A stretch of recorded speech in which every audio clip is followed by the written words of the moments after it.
Hello, this is Bradley Graw, orthopedic surgeon for the Palo Alto Medical Foundation in Palo Alto. Welcome to this video on advanced strengthening for the lower extremity. This is within a series of videos for strengthening, stretching, and overall health for the lower extremity, as this is the focus of my practice.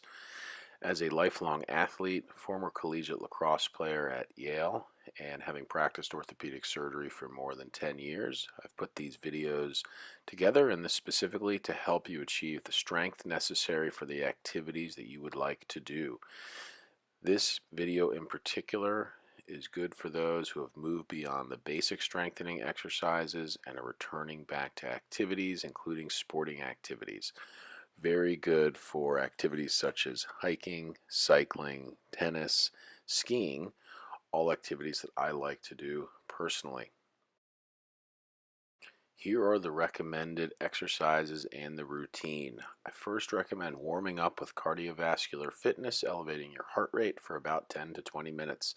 This can be done on an exercise bike, an elliptical machine, or the like. You should then move to the squat exercises, starting with double-legged squats, then single-legged squats, and then squatting with weight. I will bring you through the appropriate form and the technique that I use. Next is the deadlift exercise, which is good for the glutes and the hamstrings, and eventually the lunge and the weighted lunge. These are dynamic activities that are very good as you return to specific sports. Stretching is also important, best done after one is warmed up, so I recommend you refer to one of my stretching videos to work on stretching the lower extremity after working on these advanced strengthening exercises. A couple tips and notes. This program is best for those who have already recovered from surgery if this is your situation. You should generally wait more than 3 months after surgery, sometimes longer, before doing activities such as these. In regards to the squat, deadlift, and lunge activities, you want to make sure your biomechanical form is appropriate. Please check with Dr. Graw or your physical therapist. Of note, if you have had a joint replacement, I do not recommend using weights greater than 50 pounds for that extremity, so keep this in mind. This is for the survivorship and longevity of the joint replacement. And finally, warming up, cooling down, and stretching will help you get the most out of this program, in addition to repetition, doing this a couple times a week if possible. First, let's discuss the double-legged squat. This is an exercise to get started working on overall lower extremity strengthening.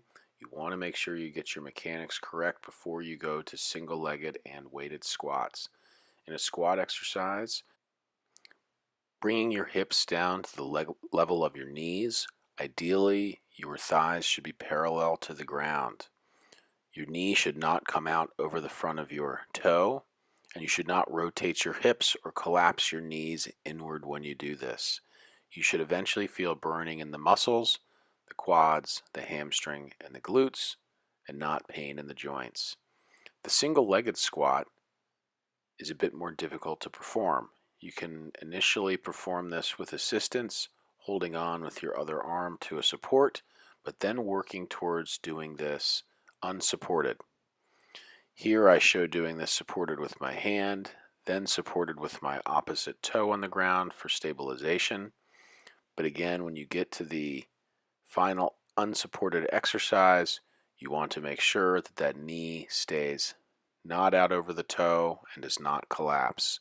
This ensures that you're getting appropriate strength and stabilization. Squatting with weight is also relevant depending on the activity and to optimize your strengthening. Again, if you've had a joint replacement, you shouldn't be lifting over about 50 pounds for survivorship of the implant. Looking at the video here, I'm using a kettlebell as the weight. A kettlebell is an easily obtained weight that's quite versatile. However, you can also use a squat bar or a squat rack or regular dumbbells for this type of activity. Here I'm using about 50 pounds as a weight. looking at performing 10 repetitions, then 8 repetitions, then 6 repetitions. I recommend taking 30 to 60 seconds rest between each set. Here we're moving to the deadlift exercise, which is different form than the squat. Here you are lifting the weight straight off of the ground, but not in the squatting routine bringing the thigh parallel, but here stabilizing the lower back and extending at the waist. This stresses the glutes and the hamstrings, and you should feel a pull here. This is generally best done with a weight as well. Again, 10, then 8, then 6 repetitions with advancing weight. We'll now move to the walking lunge, which is a dynamic exercise that really puts everything together as you look forward to getting back to activities. I recommend doing 6 to 8 steps in one direction and then returning to the place where you came from. In this video, I'm only doing this 3 or 4 steps, but just for demonstration. You're going to walk forward, bringing your opposite knee down, trying to extend the leg, avoiding pain, focusing on form. Doing this in a weighted fashion, as shown here, is a more advanced form of this and also good for optimal strength. So in sum, if you have passed the basic exercises and feel good about this, and you're looking forward to getting back into more advanced activities and sports, consider doing these lower extremity advanced strengthening exercises like I do. Going into the exercises warm is best, starting with unweighted exercises, including the double-legged squats, and then moving to squats with weight is best. In terms of sets and reps, for the double and single-legged squats, do 10 repetitions and 3 sets. And with the squat and deadlift exercises using weight, go from 10 to 8 to 6 repetitions as an option with advancing weight. The lunge and weighted lunge exercises really do bring things together in a dynamic fashion. Make sure that your form for the lunge is appropriate, getting this checked by a physical therapist or trainer if you have a question before going to the weighted lunge. And of course, follow up with stretching. Feel free to refer to my stretching routine as shown on this YouTube channel. And then to reiterate the notes about joint replacement. If you have had joint replacement, I do not recommend lifting weights greater than 50 pounds for the best survivorship of your joint replacement. I also recommend that you are well recovered from surgery before you do this, generally at least 3 months after surgery for knee or hip replacement or even knee arthroscopy.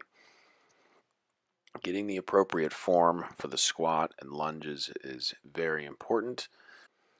You want to make sure that the knee stays centered above the toe, not going too far in the front nor to the side, and that your knee does not collapse in or out. If you have pain or a sense of instability when doing these exercises, you should stop and discuss with Dr. Graw, a personal trainer, or physical therapist. Remember, warming up, cooling down, and stretching are important to get the most out of this program. Thank you so much for reviewing this video. Don't hesitate to ask us any questions or see us in clinic as needed.